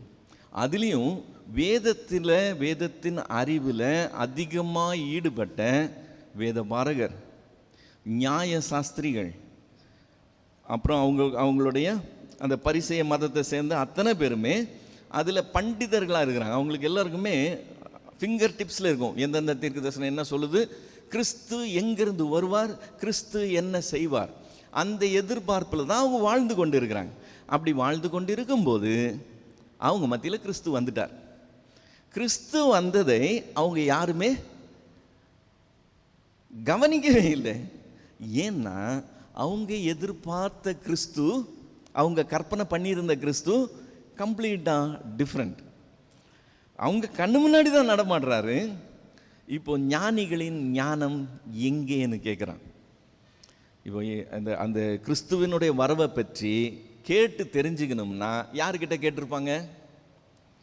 நியாயசாஸ்திரிகிட்ட கேட்டிருப்பாங்க, வேத பாரகர்கிட்ட கேட்டிருப்பாங்க, இல்லை ஆசாரியர்கள்ட்ட கேட்டிருப்பாங்க. இவங்க கிட்ட தான் கேட்கணும். இப்போ இவங்க முன்னாடி தான் கிறிஸ்து நடமாடுகிறார். ஆனால் அவங்களுக்கு அவரை கிறிஸ்துனே தெரியல. அவர் வந்து ஊழியத்தையே நிறைவேற்றிட்டு திரும்பி போகிறார், அவங்களுக்கு சுத்தமாக தெரியல. இப்போ இவங்க எல்லாம் இந்த உலகத்தில் ஞானிகள் என்று பேர் பெற்றவங்க. ஞானிகளின் ஞானத்தை தேவன் பைத்தியமாக மாற்றிட்டார். அவருடைய ஞானம் செயல்படுகிற விதத்தை இவங்க கவனிக்காமலேயே போயிட்டாங்க. யூதருக்கு ராஜாவாய் அவர் பிறப்பாருங்கிறது தீர்க்க தரிசனம். ராஜாவாய் பிறப்பாருன்னு இவங்க இமேஜினேஷன் எப்படி போகுது? ராஜாவாய் பிறப்பாருங்க. இப்போ இருக்கிற ரோமர்களுடைய சாம்ராஜ்யத்தினுடைய இதுலேருந்து கஷ்டத்திலேருந்து ஒடுக்கத்திலேருந்து நம்மை அவர் விடுவிக்க போகிற ஒரு அரசியல் மாற்றத்தை கொண்டு வர போகிறவராய் அவரை எதிர்பார்த்துக்கிட்டு இருக்கிறாங்க. கிறிஸ்து வரும்போது இதை செய்ய போகிறார், அதை செய்ய போகிறார். இவங்க எதிர்பார்த்த எதுவுமே செய்யாதவராக கிறிஸ்து வந்து கடந்து போகிறார். தேவ ஞானம் இவங்களுடைய ஞானத்தை ஒன்றுமே இல்லாததான் ஆகிறது. ஸோ இவங்க எக்ஸ்பெக்டேஷன்ஸ் வேறு, ஆக்சுவலாக தேவனுடைய செயல்பாடு கம்ப்ளீட்டாக வேறு. இவங்க தேவனை தப்பாக புரிஞ்சுக்கிட்டு இருக்காங்க. அதனால் அவருடைய வார்த்தையும் தப்பாக புரிஞ்சுக்கிட்டாங்க. அவ்வளோதான் மேட்டர். இப்போ வந்தோம்னு சொன்னால் 21 24 வரைக்கும், 1 கொரிந்தியர் 1 21 24 வரைக்கும், எப்படி எனில் தேவ ஞானத்துக்கு ஏற்றபடி உலக ஞானமானது சுய ஞானத்தினாலே தேவனை அறியாதிருக்கையில் அப்படின்னு இருக்கு. சுய ஞானம்னா என்னது? இவங்களுடைய சொந்த யோசனை, இப்படி இருக்கும், இப்படி இதுதான் அப்படின்னு சொல்லி இவங்களாவே ஐடியா பண்ணுறாங்கல்ல. தேவ ஞானத்தை கவனிக்காம சுய ஞானத்தின்படி செய்கிறது. எப்படி எனில் தேவ ஞானத்துக்கு ஏற்றபடி உலகமானது சுய ஞானத்தினாலே தேவனை அறியாதிருக்கையில். சுய ஞானத்தினால் தேவனை அறிந்து கொள்ள முடியாது. தேவனுடைய ஞானத்தை கவனித்து தான் நம்ம காரியத்தை புரிந்து கொள்ளணும். அறியாதிருக்கையில் பைத்தியமாக தோன்றுகிற பிரசங்கத்தினாலே விசுவாசிகளை ரட்சிக்க தேவனுக்கு பிரியமாயிற்று. ரோம பேரரசினுடைய கொடுங்கோலை உடைத்து போடுகிற பெரிய ஒரு தலைவராய் எழும்ப போகிறார்னு சொல்லி யூதருக்கு ராஜா பிறக்க போகிறார்னு காத்துக்கிட்டு இருந்தவங்க மத்தியில் அடிக்கப்படுகிற ஆட்டுக்குட்டியாய் வந்து வாய் திறவாமல் சிலுவையை அவர் சகித்து கடந்து போகிறது என்கிறது அவங்க பார்வைக்கு எப்படி இருக்குது? நீ கிறிஸ்துவானால் சிலுவையிலிருந்து இறங்கி வா, அப்பொழுது நாங்கள் உங்களை விசுவாசிப்போம்னு சொல்லி அங்கே அவருக்கு பாதப்படியில் நின்று அவரை கிண்டல் பண்ணிக்கிட்டு இருக்கிறாங்க. கண்ணுக்கு தெரியல அவரை தான் சிலுவையில் அடித்தோம்னு தெரியல. தங்கள் அறியாமையினாலே உங்களுடைய அதிகாரிகள் இதை செஞ்சாங்கன்னு சொல்லி பேதுரு பிரசங்கம் பண்ணுறதை நம்ம பார்க்குறோம். தெரியல, அவங்களுக்கு எல்லாம் தெரிஞ்சிருந்துச்சு, ஆனால் தெரிய வேண்டியது தெரியல. அதனால் இவங்களுக்கு இந்த சிலுவையை பற்றின ஒரு உபதேசம் இருக்குது பாருங்க. சிலுவையினால் ரட்சிப்பு உண்டாகுதுன்னு பற்றி சொன்னோம்னா அது அவங்களுக்கு எப்படி இருக்குது? அந்த பிரசங்கம் பைத்தியமாய் தோன்றுகிற பிரசங்கமாக, பைத்தியமாக தோன்றுகிற பிரசங்கத்தினாலே விசுவாசிகளை ரட்சிக்க தேவனுக்கு பிரியமாயிற்று. இப்போ யூதர்கள் அடையாளத்தை கேட்கிறார்கள். யூதர்கள் ஏன் அடையாளத்தை கேட்குறாங்கன்னா, காலங்காலமாய் தேவன் அவங்களுக்கு தீர்க்கதரிசிகளை ஒருத்தர் பின்னாடி அனுப்பிக்கிட்டே இருக்கிறார். இப்போ இந்த தீர்க்கதரிசிகள் எல்லாம் தாங்கள் தீர்க்கதரிசி தான் என்கிறதே அடையாளத்தினால காண்பிக்கிறவர்களாக இருந்தாங்க. இயேசு கிறிஸ்து ஊழியம் செய்ய ஆரம்பிக்கும் போதும் இயேசு கிறிஸ்துக்கிட்டே அவங்க என்ன கேட்குறாங்க, என்ன அடையாளத்தை எங்களுக்கு காண்பிக்கிறீங்கன்னு கேட்குறாங்க. ஸோ அவங்க எப்போவுமே அடையாளத்தை தான் டிமாண்ட் பண்ணுவாங்க. யூதர்கள் அடையாளத்தை தேடுறாங்க. கிரேக்கர்கள் எதை தேடுவாங்க? கிரேக்கர்கள் ஞானத்தை தேடுகிறார்கள். பலவிதமான தத்துவங்களின் பிறப்பிடம் அந்த கிரேக்கு தேசம். அந்த தத்துவங்களின் பிறப்பிடமாக இருக்கிற அந்த கிரேக்க தேசத்தில் அவங்க சிந்தனைக்கும் தர்க்கத்துக்கும் ஞானத்துக்கும் அதிக முக்கியத்துவம் கொடுக்குறவங்களாக இருந்தாங்க.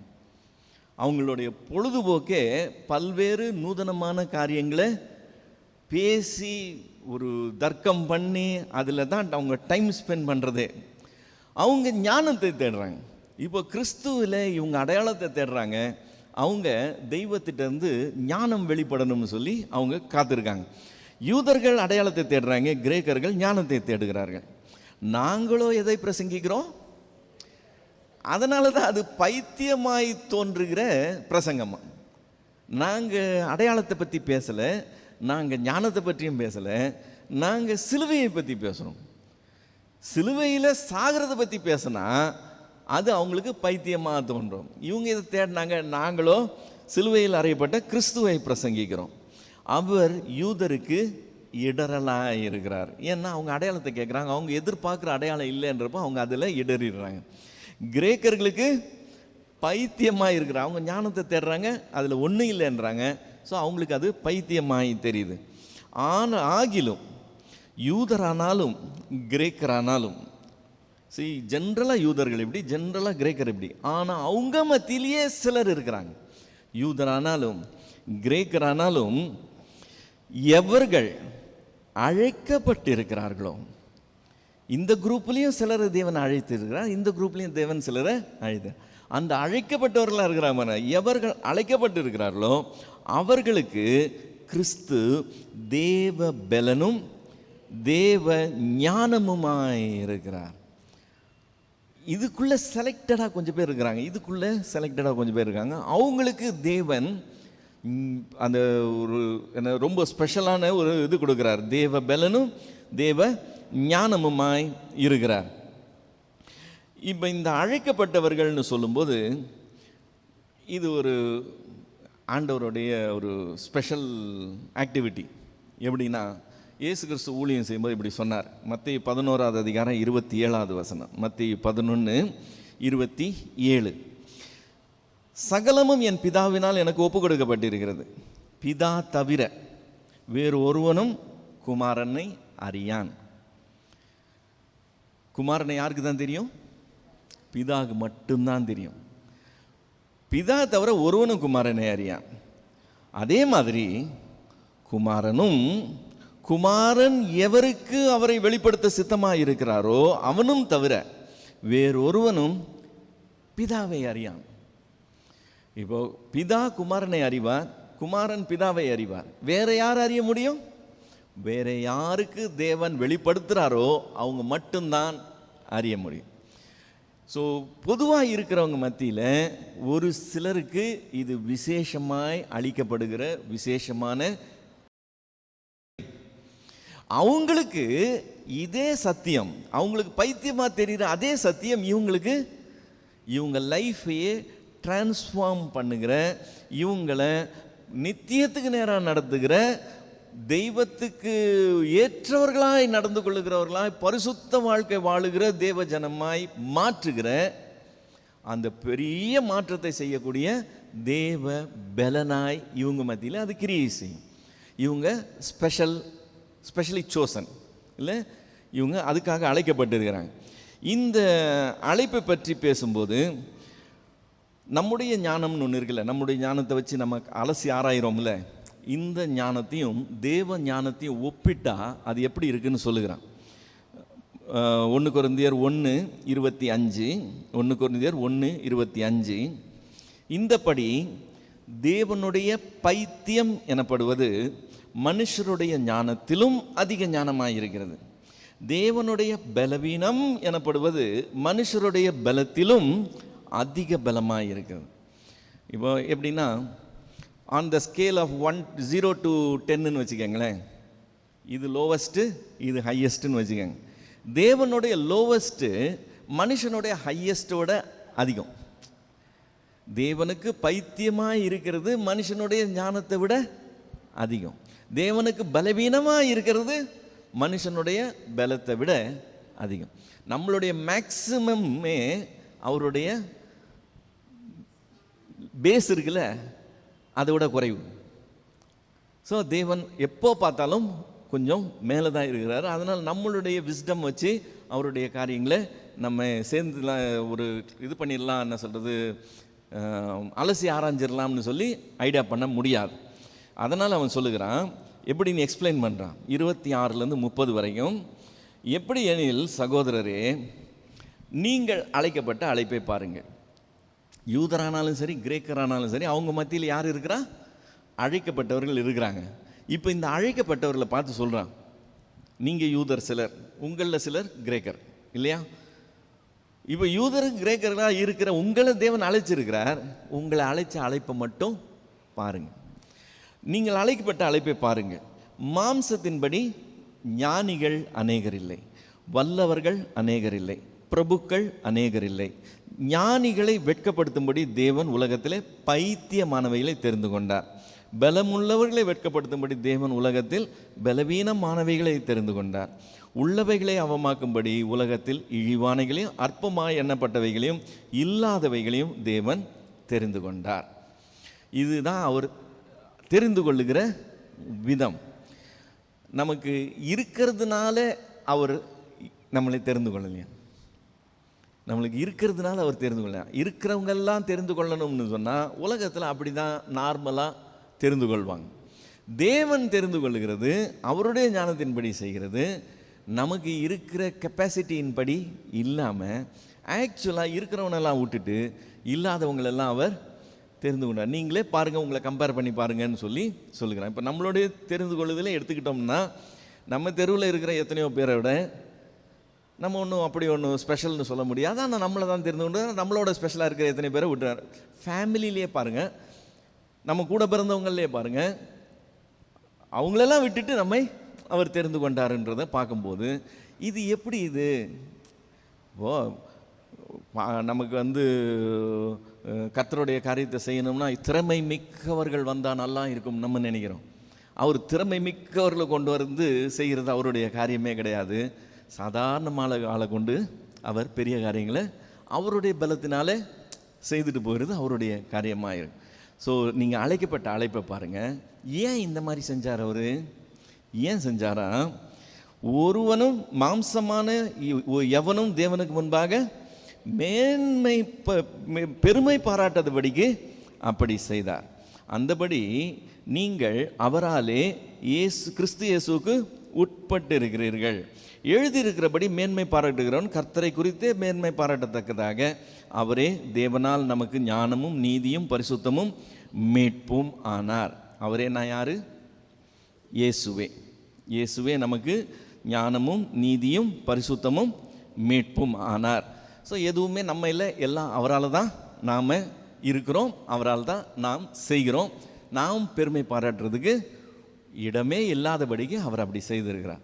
பெருமை பாராட்டணும். நான் எதை பற்றி பெருமை பாராட்டணுமா? மேன்மை பாராட்டுகிறவன் தேவனை குறித்து மேன்மை பாராட்டத்தக்கதான் அப்படி செஞ்சார். இந்த வார்த்தை ஒரு தீர்க்கதரிசியினுடைய வார்த்தை. எரேமியா தீர்க்கதரிசன புஸ்தகம் 9வது அதிகாரம், எரேமியா 9:23-24 வசனம். எரேமியா 9:23-24. ஞானி தன் ஞானத்தை குறித்து மேன்மை பாராட்ட வேண்டாம், பராக்கிரமன் தன் பராக்கிரமத்தை குறித்து மேன்மை பாராட்ட வேண்டாம், ஐஸ்வர்யவான் தன் ஐஸ்வர்யத்தை குறித்து மேன்மை பாராட்ட வேண்டாம். மேன்மை பாராட்டுகிறவன் பூமியிலே கிருபையும் நியாயத்தையும் நீதியையும் செய்கிற கர்த்தர் நான் என்று என்னை அறிந்து உணர்ந்திருக்கிறதை குறித்தே மேன்மை பாராட்ட கடவன் என்று கர்த்தர் சொல்லுகிறார். இவைகளின் மேல் பிரியமாக இருக்கிறேன் என்று கர்த்தர் சொல்லுகிறார். இது எரேமியா தீர்க்கதரிசி சொன்னது. பவுல் இங்கே கோட் பண்ணுறது அங்கே எரேமியாவினுடைய வார்த்தை. மேன்மை பாராட்டுகிறவன் கர்த்தரை குறித்தே மேன்மை பாராட்ட கடவன். ஸோ பவுல் இந்த முதல் அதிகாரத்தில் ஒரு ப்ராப்ளத்தை டீல் பண்ணுகிறான். என்ன ப்ராப்ளம்? அவங்களுக்குள்ள பேதங்கள் இருக்குது. நான் இன்னாரை சேர்ந்தவன், நான் இன்னாரை சேர்ந்தவன் சொல்லிட்டு அதை கண்டித்து பேசும்போது, நானா உங்களுக்கு சிலுவையில் அறையப்பட்டேன், என் நாமத்தினால நீங்கள் ஞானஸ்தானம் பெற்றீங்க. அவர் உங்களுக்கு இந்த கிருபையை கொடுத்து உங்களுக்கு தன்னை வெளிப்படுத்தி இப்படி செஞ்சுருக்கிறார். உங்களோட ஞானிகள் இருக்கிறாங்க, உங்களோட பலவான்கள் இருக்கிறாங்க, அதெல்லாத்தையும் விட்டு உங்களை தெரிந்து கொண்டு இருக்கிறார் அப்படின்னு சொல்லி கர்த்தரை அவர்களுக்கு சரியாக காண்பித்து அவங்களுக்கு சரியான ஒரு டைரக்ஷனில் அந்த கோஷ்டி பூசல்லேருந்து அவங்கள கர்த்தருக்கு நேராக ஃபோக்கஸ் பண்ணும்படி இந்த முதல் அதிகாரத்தை எழுதி முடிக்கிறத நம்ம பார்க்குறோம். சரி, முதல் அதிகாரம் முடிஞ்சிருச்சு. இதோட நமக்கு நிறுத்திக்கொள்வோம். வேறு இதில் ஏதாவது சந்தேகங்கள் இருந்தால் நம்ம கேட்டு கிளியர் பண்ணிக்கலாம். இப்போ வேத வசனங்கள் சொன்ன மாதிரி யூதர்கள் அவங்களோட ஒரு தாட்டுக்கு இயேசுவை எதிர்பார்த்துட்டு இருந்தாங்க.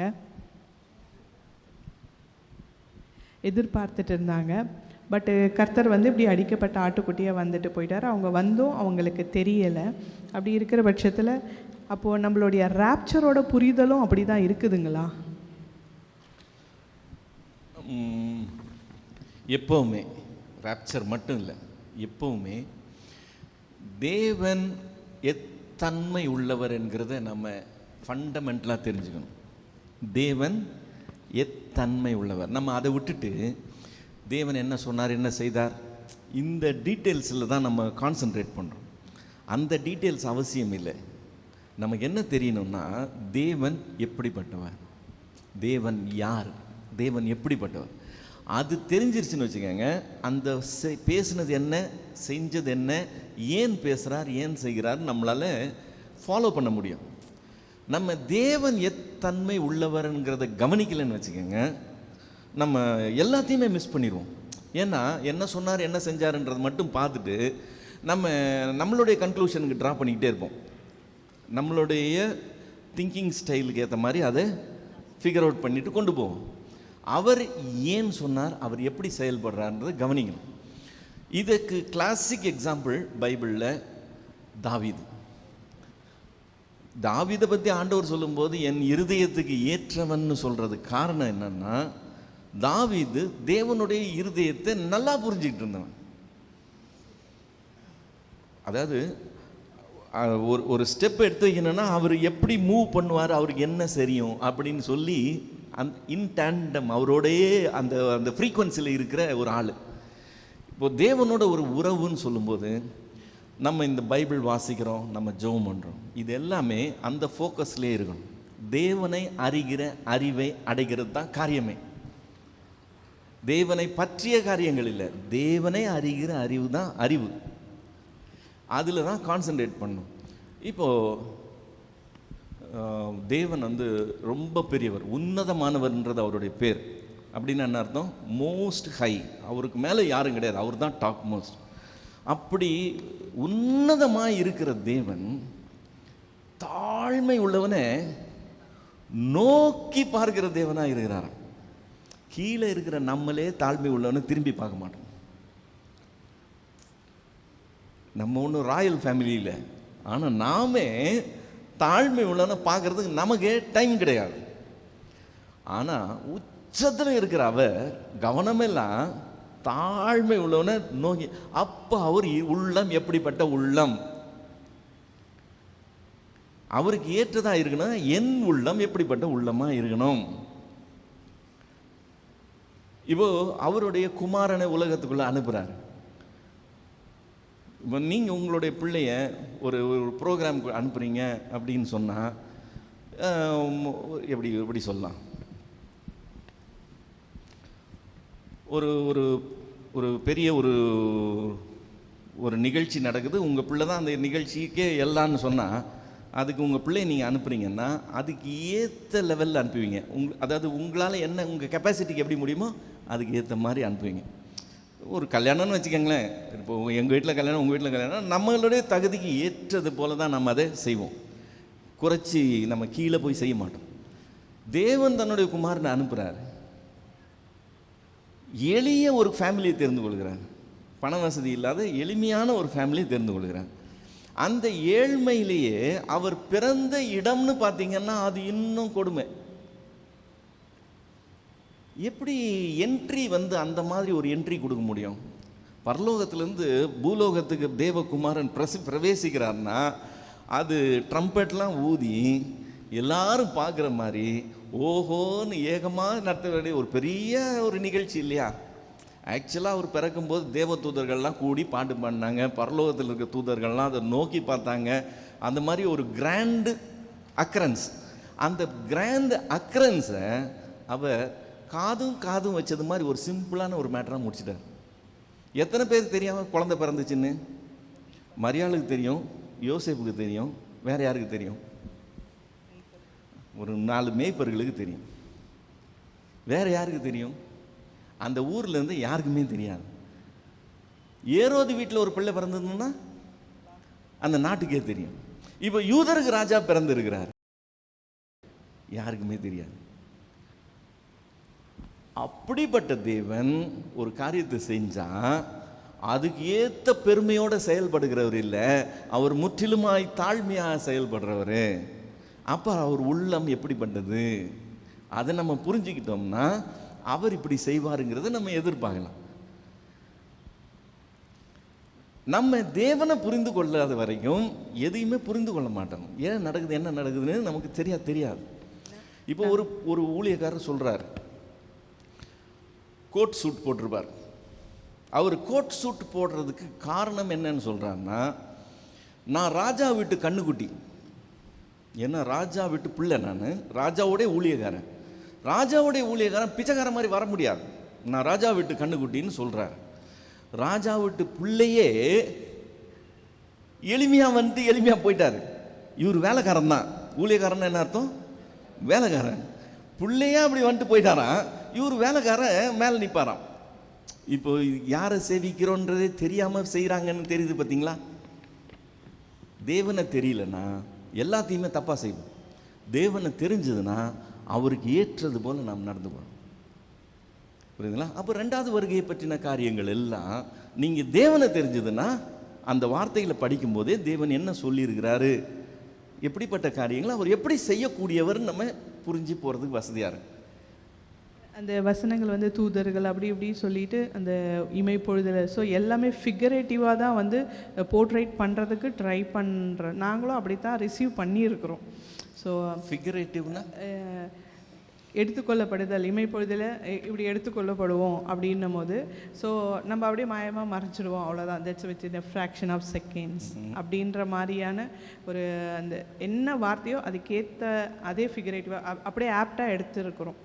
ஃபிகரேட்டிவா இல்லை, அது பேர் லிட்ரலாக எடுத்திருக்கிறோம் நாங்கள். ஸோ 1000 வருட அரசாட்சி ஆகட்டும், அந்த காரியங்களாகட்டும் எல்லாமே அங்கே என்ன வேர்டு இருக்குதோ வேர்ட் பை வேர்ட் அப்படியே விஷனாக அதை விஷுவலாக நாங்கள் கன்சியூவ் பண்ணுறோம். அப்படி தான் போர்ட்ரேட் பண்ணி சொல்லி கொடுக்குறாங்க நிறைய மெசேஜஸ். சரி, ஸோ அதுக்காக தான் கிளாரிஃபை பண்ணோம். ஏன்னா இப்போது அவங்க வேத பாரகர்களும் சரி இவங்களும் சரி எல்லாருமே வசனங்கள் அதை நம்பித்தான் அவங்க வந்து இருக்கிறாங்க. பட் இயேசு கிறிஸ்து வேறு மாதிரி வந்துட்டார். ஸோ அதனால் எங்களுடைய அந்த கன்செப்ஷன் ஆஃப் தட் கான்செப்ட் அது வந்து வித்தியாசமாக இருக்குதா இல்லையா அப்படின்ட்டு தான் வரும். நீங்கள் சொல்கிற அந்த செகண்ட் கம்மிங்கை பற்றின காரியங்கள்லாம் லிட்ரலாக உள்ளதை லிட்ரலாக தான் எடுக்கணும். அதில் தப்பு இருக்க முடியாது. லிட்ரலாக உள்ளது லிட்ரலாக தான் எடுக்கணும். இப்போ ஆண்டவர் வரும்போது பூமி ஸ்தம்பிச்சு நிற்கும்னு தான் வசனம் சொல்லுது. எல்லாரும் நோக்கி பார்ப்பாங்களாம், அழுது புலம்புவாங்களாம். கம்ப்ளீட் அது வானங்களை கிழித்து அவர் இறங்குறாருன்னா அது எப்படி இருக்கும்? எல்லாமே க்ளோஸ், அவ்வளோதான், ஸ்டாப், ஸ்டாண்ட் ஸ்டில். அப்போ அந்த கிராண்டியூர் எப்படி இருக்கும், அந்த பிரில்லியன்ஸ் எப்படி, அது வேற. அது லிட்ரல் சென்ஸில் லிட்ரலாக சொல்லப்பட்ட காரியம்தான். அதை நீங்கள் வந்து ஃபிகரேட்டிவாக எடுத்துக்கிறதுக்கெல்லாம் இடம் கிடையாது. அதை அப்படியே தான் நம்ம புரிந்து கொள்ள வேண்டியது. ராப்சரும் அதே மாதிரி தானுங்களா? ஆமாம், ஏன் அது அப்படி தான். ஆமாம், அதில் ஒன்றும் பிரச்சனை கிடையாது. Praise the Lord, brother. இதில் உள்ளவைகளை அவமாக்கும்படி உலகத்தின் இழிவானவைகளையும் அற்பமாக எண்ணப்பட்டவைகளையும் இல்லாதவைகளையும் தேவன் தெரிந்து கொண்டார் அப்படின்னு இருக்கு இல்லையா? பட் காட் வந்து அவரோட வேலைக்காக செலக்ட் பண்ணுறது எல்லாமே பார்த்திங்கன்னா பயங்கரமான ஆளுங்களை தான். இப்போ பாலே எடுத்துக்கிட்டால் பால் வந்து எவ்வளோ எக்ஸலண்ட்டான அவர் ஞானத்தில் எவ்வளோ விசேஷத்தவர், கமாலியல் கிட்ட படித்தவர். ஸோ பெரிய பெரிய ஆளுங்களை தான் அவர் சூஸ் பண்ணுறாரு. அவர் இதை எதுக்காக அந்த இதில் சொல்லியிருக்காரு? இல்லை, அதாவது தேவனை நீங்கள் சரியாக புரிஞ்சுக்கணும். மோசேயை தெரிந்து கொண்டார். மோசே எத்தனை வருஷம் ஊழியம் செய்தான்? 40 வருஷம் ஊழியம் செய்தான். 40 வருஷம் எங்க ஊழியம் செஞ்சான்? வனாந்திரத்தில் ஊழியம் செஞ்சான். மோசே வாக்கிலும் செயலிலும் வல்லவனாயிருந்தான்னு அவனை பற்றி சொல்லியிருக்கு இல்லை? பயங்கர டேலண்டட் ஃபெலோ. எங்க அவர் ட்ரைனிங் எல்லாம் எங்க? அரண்மனை, ராஜா கிட்ட. அரண்மனையில் ட்ரைனிங் மினிஸ்ட்ரி வனாந்திரத்தில். அந்த ட்ரைனிங் எந்த அளவுக்கு யூஸ் ஆகும்னு சொல்லி நீங்கள் பார்த்தீங்கன்னா, அந்த ட்ரைனிங்கில் அவர் நான் ஊழியத்துக்கு வரேன்னு வந்தப்போ ஃபஸ்ட்டு ஒரு கொலை பண்ணுறான். அந்த கொலை பண்ணிவிட்டு தப்பிச்சு ஓடி போயிடுறான். 40 வருஷம் ஆண்டவர் காய விட்டுறார் அவனை. 40 வருஷம் கழித்து அவனை மீட் பண்ணுறார். ஜனமாகிய இஸ்ரவேலை நான் வெளியே கொண்டு வர போகிறேன், உன்னை தான் அனுப்ப போகிறேன்றார். மோசே அப்பா இதுக்கு தான் இவ்வளோ நாள் காத்திருந்தேன் அப்படின்னு ஓடி வரல. அதுக்கு முன்னாடி குடுகுடுன்னு ஓடினவன் இப்போது ஓடி வரல. அதுக்கு பதிலாக என்னென்ன சொன்னான்? யாரையாவது அனுப்புங்க ஆண்டவரே, நான் இல்லை, எனக்கு திக்கு வாய், என்னால் பேசலாம் முடியாது, நான் பேசினா யாரும் நம்ப மாட்டாங்க ஆண்டவர், வேணாம் நான் வரல. ஆண்டவர் அவன் மேலே கோவப்படுற அளவுக்கு அவன் முடியாது, என்னால் முடியாது. இப்போ அவனுடைய செல்ஃப் கான்ஃபிடென்ஸை அந்த 40 வருஷமாக அவனை ஆண்டவர் காய போட்டது என்ன பண்ணிடுச்சு? உடைச்சி நொறுக்கி ஒன்றும் இல்லாமல் போயிடுச்சு. ஸோ அவனுடைய டேலண்ட்னால அந்த 40 வருஷ ஊழியங்கள் இல்லை, டேலண்ட்னால இல்லை. டேலண்ட்னால செய்ய முடியாதுன்றதை அவனுக்கு ப்ரூவ் பண்ணிட்டு தான் அப்புறம் அவனை ஊழியத்துக்கு கொண்டு வர. தாவீது எடுத்துக்கங்க. தாவீது 40 வருஷம் ஊழியம் செய்கிறான். அவனுடைய ஊழியம் எங்க? அரண்மனையில் ராஜாவா அவன் 40 வருஷம் ஊழியம் செய்கிறான். தாவீது 40 வருஷம் ஊழியம் செய்யறதுக்கு அவனுக்கு ட்ரைனிங் எல்லாம் எங்க? புரியுதுங்களா? அதை செஞ்சவன் அதனால தான் நல்ல ராஜாவா இருந்தான்லாம் சொல்ல முடியாது. அதுக்கும் இதுக்கும் சம்பந்தமே கிடையாது. நீங்கள் சொன்ன எக்ஸாம்பிளுக்கு வரேன். பவுல் கமாலியன் பாதத்தடியில் தான் படித்தான், பெரிய எக்ஸ்பர்ட் தான், இல்லைன்னு சொல்ல. பவுல் ரட்சிக்கப்பட்டு தமஸ்கு பட்டணத்துக்கு போனான்.